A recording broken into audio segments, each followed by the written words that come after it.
Hey guys, Samuel Ag here. We're going to be talking about projectile motion and disc golf. And today I'm going to be throwing a roller. It's a great little example of projectile motion.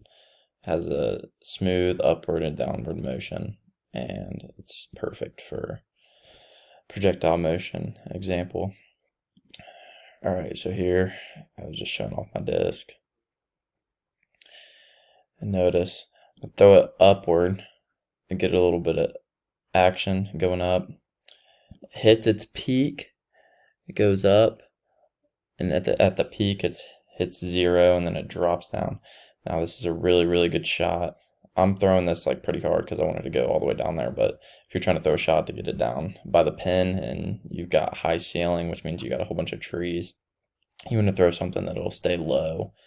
Obviously the wind's going to affect this, but you want to throw it high and get it smooth to hit the ground. You don't want choppy land, because if it hits some sticks and stuff, you're not going to get a very good roll out of it. So you're just trying to get it up and get it down as fast as possible. Obviously, here it is.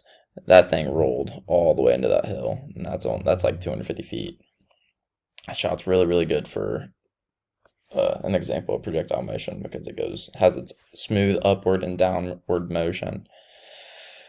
And obviously I'm the one acting on this, the force on it, and the things that are really going to affect the shot are just the wind and the terrain, and anything that will have a significant impact on this disc's flight, any trees, things like that. But other than that, you just got a smooth little up and down motion. We'll play the video one more time. Yep, up, hits its peak, comes down, smooth roll all the way through. If I was guessing, I'd probably throw that at about 25-30 miles an hour. So yeah, that's it guys. I hope you enjoyed my video of projectile motion in disc golf.